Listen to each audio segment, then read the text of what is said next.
league. Not quite yet old enough to enjoy all the trappings of Sin City, but they're young, they're rich, they're doing fine. It's Cooper Flagg and Dylan Harper, top 2 picks in the NBA draft this year. Let's start with Cooper Flagg, who was absolutely hooping. The pull-up 3, then driving with the left off glass.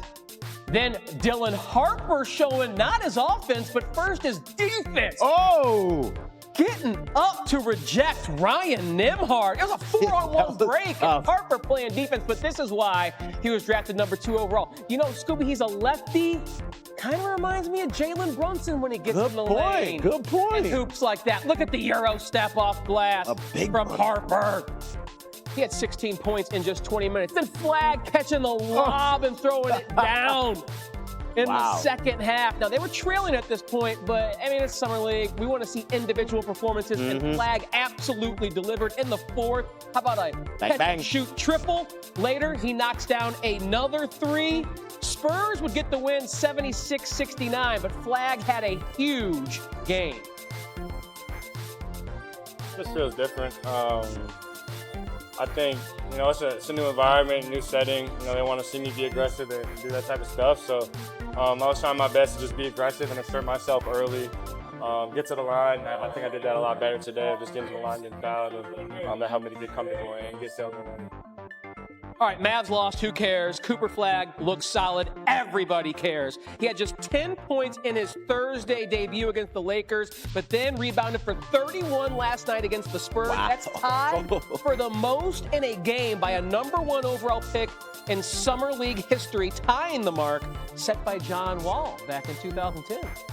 On Saturday, we saw the NBA's best rookies face off. The top 2 picks of the 2025 NBA draft, Cooper Flagg and Dylan Harper, and it lived up to the hype. Flagg exploded for a game-high 31 points, showcasing some electrifying dunks. Meanwhile, the number 2 pick, Dylan Harper, made his long-awaited debut after a minor groin injury, scoring 16 points in just 20 minutes. The two will play each other a lot for the years to come, and this is only the beginning. So to break down this 1 versus 2 matchup, we bring in our NBA front office insider, Bobby Marks. Bobby, what stood out to you the most about Cooper Flagg's second Summer League performance?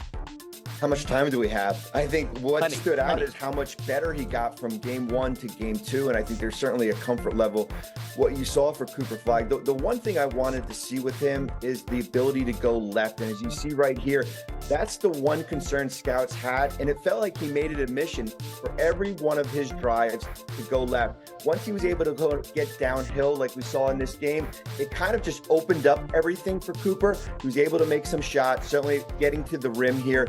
But as Summer League, as you know, it's about experimenting. It's about getting better each game, and I think we certainly saw that with Cooper Flagg in game 2. Yeah, and to your point, Flagg said after the game that they want to see him be more aggressive. So 8 for 13 at the free throw line is reflective of that, but he wasn't happy about his missed free throws. He said his mom is going to be upset with him, so you got to love that about him and his mom. Now, you mentioned the improvement of Flagg from game 1 to game 2, so outside of that, who is one player that impressed you the most so far in the Summer League?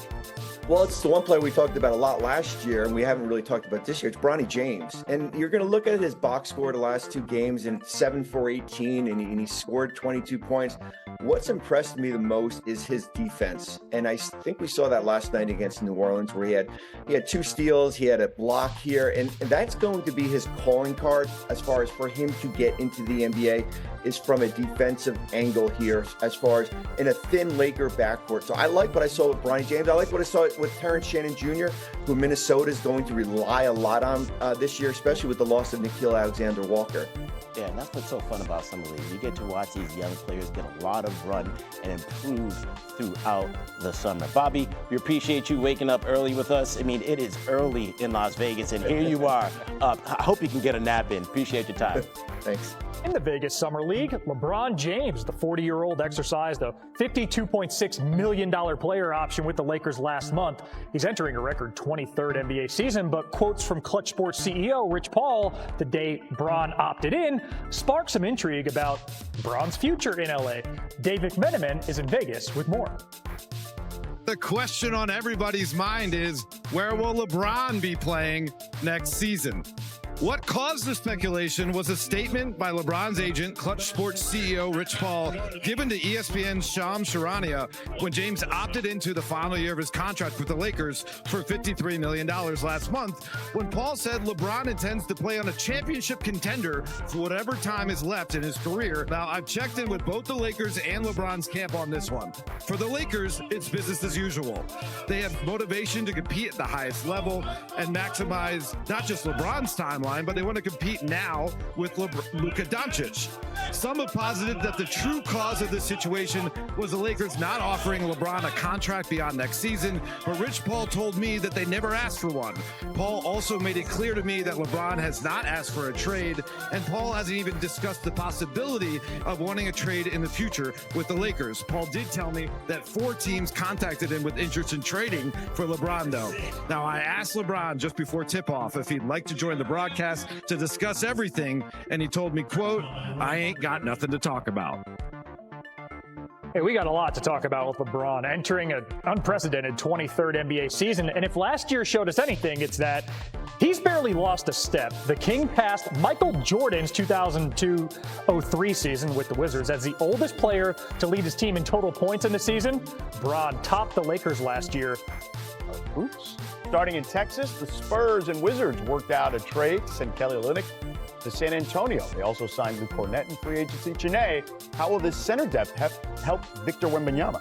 Look, this allows their front court to be more flexible because one thing that Victor Wembanyama likes to do is have the rock in his hands, especially when it comes to transition or even being able to shoot from 3. I know he only shot 35% from 3, but now you have a little bit more versatility. I also like them surrounding him with seasoned vets, but most importantly, they've got young talent. This is a team not to be played with in my great state of Texas.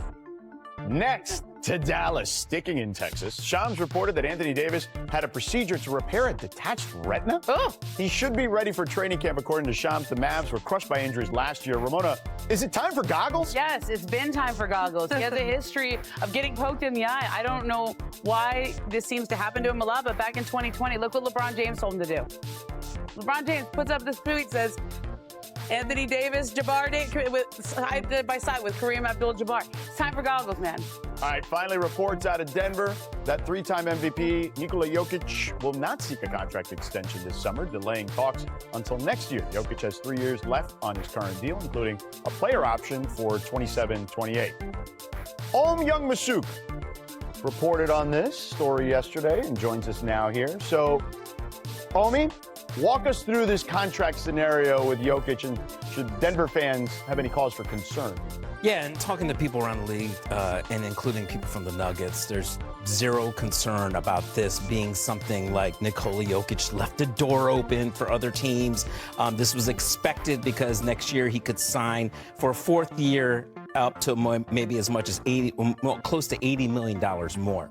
Now, if you're a team like the Clippers who have cleared cap space to maintain flexibility, you will have this